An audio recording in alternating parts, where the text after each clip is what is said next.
Ken, I thought. We're here. Good morning. Oh, I didn't turn off my non-background today. Welcome with Wake Up with Toastmasters. I am your host today, Jennifer Smith, and my co-host, Jean Dunford. Good morning. Hey, good morning, Jennifer. Good Nice morning out there in TV land. Yes, FB land. It is nice to see you this morning. My computer's not being charged and I'm having issues. I hope we don't get disconnected while we're on. So I woke up with issues myself. Well, Jean, this morning I thought that we've been talking about roles in our Toastmasters Club meetings, started to figure out something to talk about, and I thought we would continue with it with general evaluator and evaluator. What does a general evaluator do, and what does an evaluator do? And I could have done something that was very smart, but I didn't. Is we as Toastmasters, you don't do this alone. There's always something that Toastmasters International has provided to help us with our responsibilities and roles at our clubs. And also throughout our journey with Toastmasters, there's always a resource. As Ken on Tuesdays and Thursdays have shown us, there's always something that Toastmasters International has prompted us so that we can handle each item, role, and responsibility without any problems. But of course, we have mentors, we have guidance, we have other club members that can help along the way. So a general evaluator of a meeting is one that evaluates the whole entire meeting of how we did, starting from introducing the Toastmasters, or actually starting from opening up the meeting to the time that we close up the meeting. So that is acknowledging that we started on time, because that's really important. We're in the real world of business, and we say we're having an 8 o'clock meeting. We're not going to start until, if we start at 8:30, that doesn't make any sense, right? We talked about this. Everybody starts rolling in. Well, it's 8:30. We're supposed to be here at 8. And now he doesn't show up until 8:30. Well, now it's 8:45. Oh, well, let's just make the meeting at 9, and then it just gets later and later. So you start your meeting when you say you're going to start. That is a general evaluation point. Then we also talk about how we open it. Do we have our protocols? Do we have the pledge? Do we have introductions of guests? And when you go to different meetings, it basically ran the same way. Good morning. Either we have a pledge or a protocol. We have introductions of our distinguished Toastmasters and past district directors, leaderships, and then we also introduce the guest. Every single meeting runs exactly the same way. And we evaluate that, because if it doesn't happen the same way, we actually give feedback to say, you forgot to introduce the guest who just showed up. So, it is always the same way, because if you forget something at Toastmasters, it's just a gentle reminder for your real world of career, because most people are in Toastmasters are on an advancement of career, and we're helping you set up meetings and do it correctly. The other part of being a general evaluator is that then we go on to talk about the speakers, and then that's where we bring in our general evaluator to give back positive feedback, right, Jean? Are you busy? Are you on Facebook? Do you want to talk about being an evaluator? Because you do it I am on Facebook. I was looking for all of our followers, but they haven't followed us over here this morning yet. So I've said hello. I think what happens with all of the roles is we do them over and over, and they're like general evaluator, evaluate the meeting. Some clubs use the general evaluator to evaluate the table topics, because those people are hardly ever evaluated, and so some clubs, any role that isn't evaluated is evaluated by the general evaluator. Oh, I like that. So if somebody had a situation of how they answered a question with the ums or their stance and their whatever their topic is, and how they could relate a little bit more with the audience. Or positive reinforcement on, oh yeah, you did this Positive really well. reinforcement. Yes. Yes, you did this really well. When they asked the question, you answered the question, or you didn't answer the question, but you came up with something and started talking. So yeah, Sometimes I've seen a general evaluator, do that too. While your questions are good for table topics, and the answer that Jennifer that you gave was right on. Yeah. I like that. That's something I'd like to see at all the clubs, but some of the clubs are doing that. Yeah, we might have to bring that. Well, you would have to be one that would put that spin in, and somebody will go, "Oh, I like that," and maybe do it for Maybe. the next time. Yeah. So being an evaluator of a speaker, what do you feel about that? Or Well, what is that responsibility like? I know that as the evaluator, it's your opinion. So no matter what they say during their speech, if they're doing a project, they get credit for that speech. You can't say, "Oh, that wasn't the project, I'm not going to sign off on your program." No, you got up there and you spoke, and that was your job. Yeah. So the evaluator is it's a great opportunity to be a good listener, and you listen to what people say when they're giving their speech. And if there's anything incongruous, or maybe their timeline was, I started when I was, oh, and I got to go back, we were fishing when I was 3, and they're not going on a timeline of the story. You can say, hey, I liked when you told us the story about going fishing, but if you had told us that was when you were 5, you went fishing, rather than when you were 38 going to work at the post office, that would make the story better. So the idea is to give feedback that's positive as a positive reinforcement. There's a module that we used to have to do was evaluate to motivate. And I think that's one of the things I really liked doing was when you evaluate somebody, you evaluate them not negatively, but evaluate them to get them to come back and speak another time. It's our protocol, right? To be able to have positive feedback, and what we call the sandwich method is give them something that is very positive, give them something that there's a growth opportunity. It's not a criticism or bad feedback, but it's a growth opportunity, and then just give them a challenge on how to improve it next. And make sure it's only 1 or 2 things that you want them to work on, because if you give them a list of 28 things, they're not going to remember it. And correct, they'll be very self-conscious when they get another speech. So correct. It's a fine line. But that's where you are for Toastmasters. When we give the presentation, and for those people who are watching that are on the fence of, should I even attend a meeting? What's going on? It is, we give the speeches and then we give the feedback back to the speaker, because of the fact that, how are you going to grow? So when you have the grammarian who says, oh, well, you said ahs, so many ands and buts, sometimes you just want to continue to talk and you're just going to give all of those ums and ahs out. But we're giving you feedback so that you can understand how we are listening to you. And that's important. And that's why Toastmasters is important, is because of the fact that we are about communication.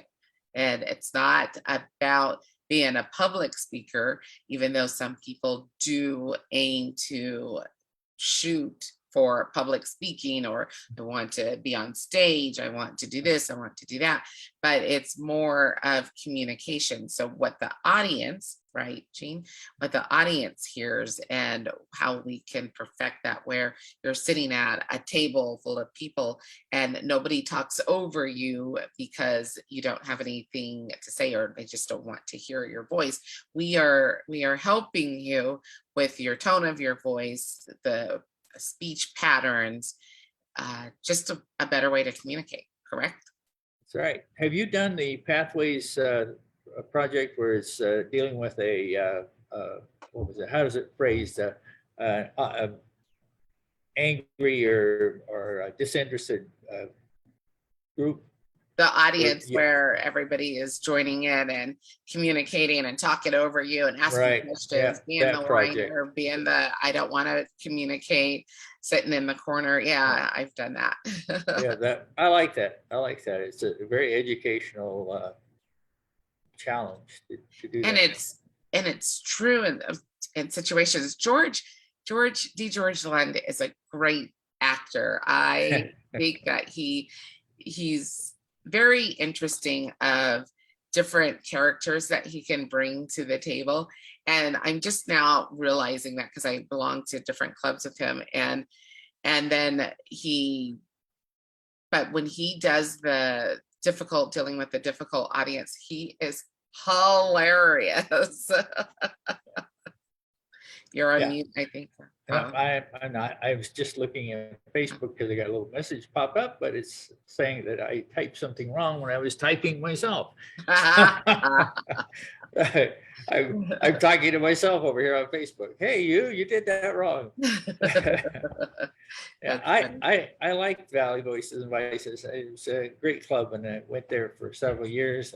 And I just gave up on getting up early, and then went to Early Risers for a little while. Is the earliest Get up club. earlier, yeah.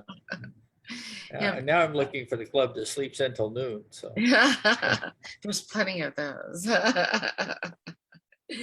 Well, for the evaluation, so then we evaluate the speaker, and then we have the parties that have, or participants that have other roles, such as the counter, which we were talking about, and they help run the meeting, right? Because they'll look for phrases, well, counter, grammarian, and word of the day. They look for someone who has used the word of the day. They look for the ahs, the ums, the buts, and the audible pauses. And then they also look for grammar usage. So every now and then you'll hear me, instead of gonna, or just, I think gonna is probably my biggest word. I will go back and correct that, because I know that I do say gonna or wanna, instead of want to. And I want people to correct me so that I can remember that I'm doing that. Sometimes I'll just ramble right along and say, oh, well, I'm gonna do this, and no, I'm going to do this. I belong to one club that we only count 5. You no matter how many you have, you only get 5 because you only get 5. Yeah. Sometimes we're really good, and I say we are Toastmasters, and we have mastered that. It's nice that nobody does say ahs or ums during the meetings, because we have done our job effectively on it. And then the word usage, I think my biggest thing that I like about the word and the grammarian section of the evaluation is, I wonder if I said anything clever that somebody picked up, because so many people around me, I feel, that are very clever and say very unique phrases. So I want to see if I am starting to catch up on those phrases or those words, and that are pretty clever. So when somebody does call me out and say, oh, well, Jennifer, I really liked your word. I said one day, we're going to have to get healthy because the doctor told us, and someone caught that, and I was like, someone caught a word. And well, that's one of the reasons I joined Toastmasters. I was looking for work and going on job interviews, just moved into Vegas, and nobody did the line of work that I was doing when I was in a different state. Yeah. So it was really hard to do job interviews. I went on some corporation that had 7 partners. I interviewed with all 7 and still didn't get the job. They're like, oh, 7 times. 7 different chiefs. I think that's not enough Indians and too many chiefs. Yeah. And nobody wants to make a decision. Yeah, but So but yeah, you go right to pick up those unique words that maybe somebody will catch on to that they like, and your vocabulary expands as well because you are around other people that actually say different words, and they're not always speaking the same. And one of the things that we talk about is how people join different clubs. And I think that you have your home club, which is now your family, right? And you give your presentations and they're comfortable with you, you're comfortable with them. And so they're used to your mannerism. But when you join another club and give a presentation who you've only belonged to maybe a couple of months, and now you're getting different feedback from somebody who hasn't heard you a few times already. Right. So I can see joining a couple of clubs and getting that reinforcement, that different reinforcement. But you also realize that Toastmasters does have that ability, or to offer you that choice for you to be able to join different Toastmasters so that you can get that critiqueness. Well, we have the different categories too now of clubs, like authors, where we do work on being an author and getting published. And we have Toastmasters in the kitchen, where it's a whole different ball game, where you're doing a presentation on video for the audience. Correct. And cooking something and showing how it's done. It's a great tool if you want to go into the giving demonstrations. It's a demonstration meeting. Absolutely, 100%. So that's I like the specialty clubs that we have. Yeah. Authors, I saw, let's go to authors and inspiring authors. I saw that you guys are doing like a roll the dice and stories. So it's story prompts. And we just threw the dice in there for fun. You roll a certain number, and that's the character. You roll a certain number, and that's the location. You roll a certain number, and that's the plot. And so you have to put all those together in a story. And so you do that all together verbally, or will you take 10 minutes to write the story? We put it online. We put it on the website, so you can work on it ahead of time.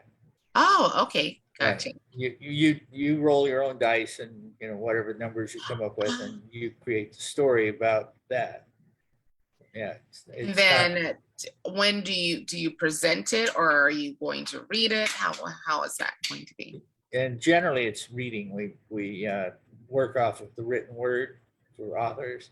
So almost every project that we do is a written thing. We have one day a week, or 1 week a month, where we go in and share something we've written in our story that we want to get published, and give the club a chance to give their opinion on what you wrote, and give you some ideas on how to make it better. It's really funny. I want to change my headline now to talk about authors and inspiring authors. We need more of you guys on to talk about this club. There are so many people who are out there writing their books. And I know that authors and inspiring authors, I've been to a couple of meetings where it's a resource, right? Because there's people who want to write a book, and they don't know where to begin. Right. And this group, I've been there a couple of times. This group is a good resource of how to get your book started, finished, published, cover from start to finish. And it's really not that, I want to say it's really not that hard to do, but you need to have the resource to be able to do it. Besides Googling it, right?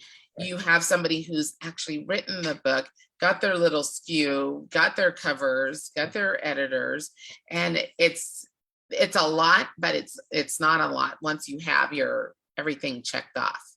So how many authors do you have real authors? Published authors? We have about 5 in the club. Yeah, 5 published authors in the club.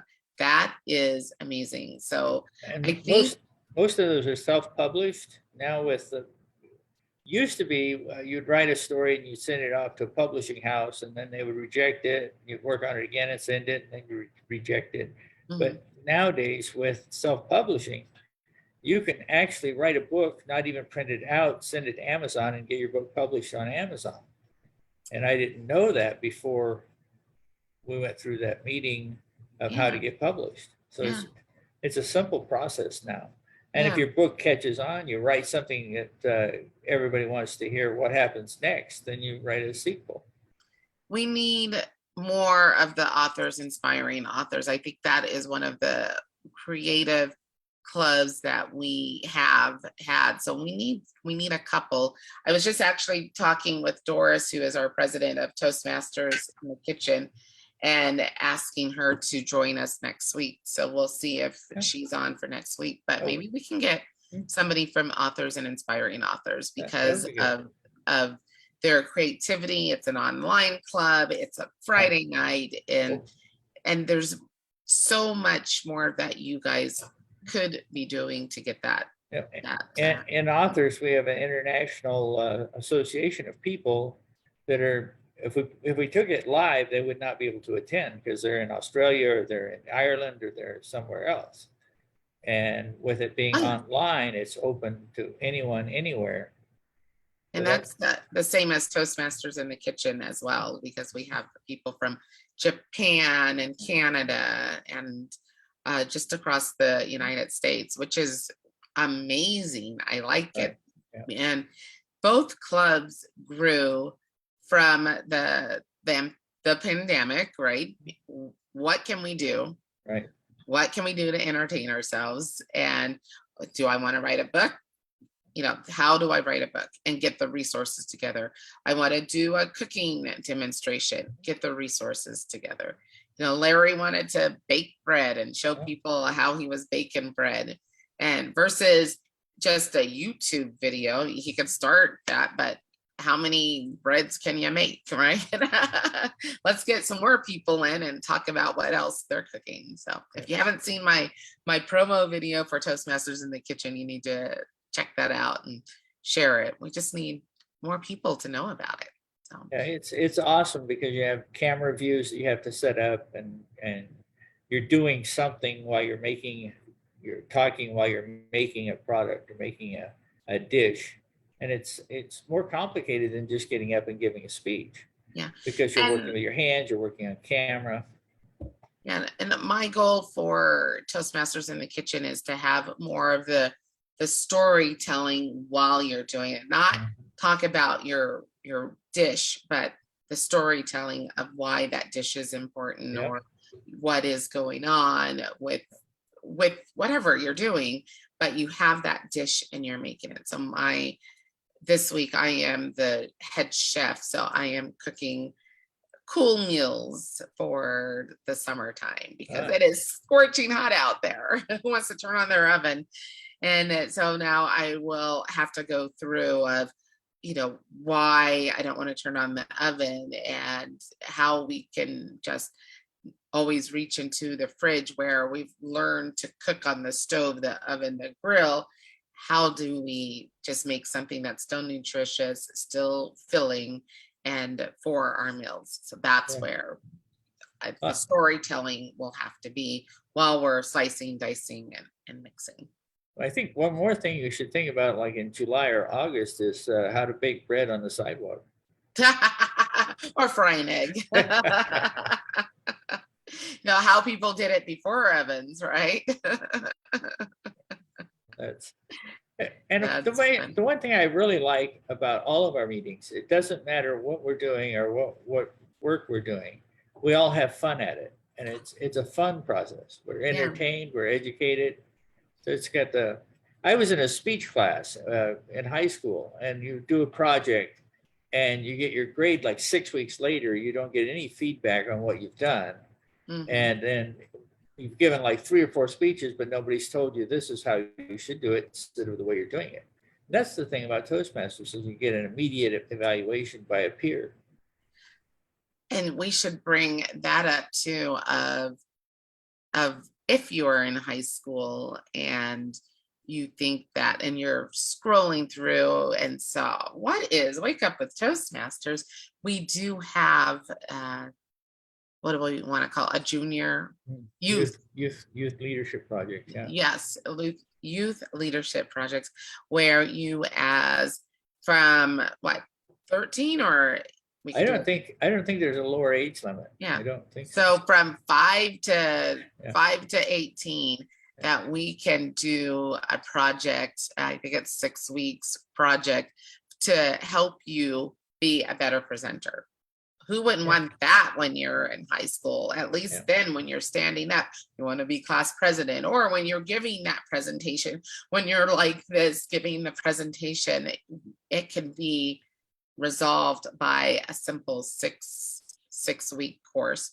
Should have started that in May, promoting that, because it would already have been done. Schools getting ready to come back. I did one with Boy Scouts, where we did the Boy Scouts get a merit badge for public speaking. Communication. Yeah, and so we did a youth leadership project for the Boy Scouts, and gave them all a chance to work and write on speeches, and met weekly for, I think we did 8 weeks with them.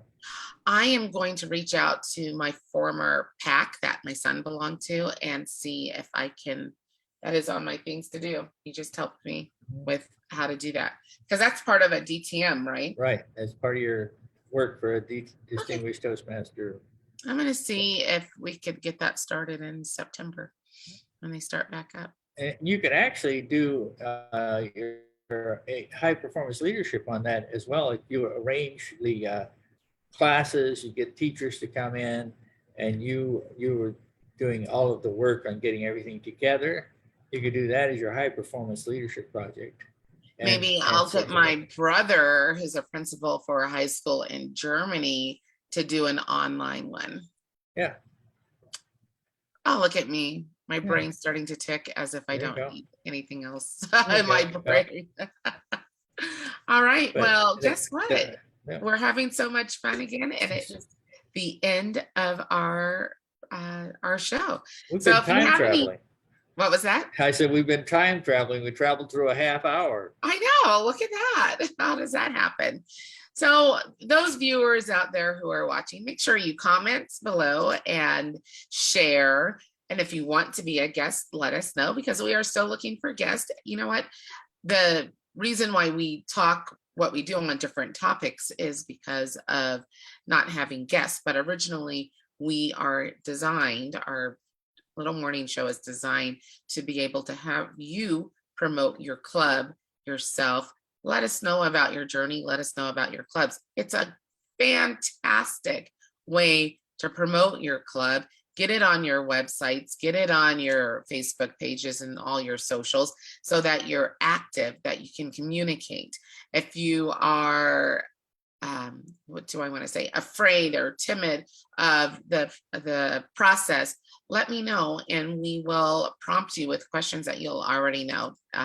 We are Toastmasters. We should be able to do impromptu speaking, but we are here also to help guide you to be able to do this. Just a little interview.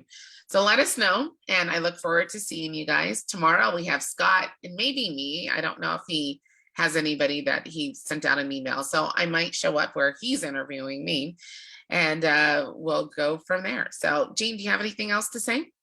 Nope. Have a good morning, everyone. Have a good morning, everyone. Have a good day. It's Wednesday. Enjoy your hot day in Vegas. We'll sign off.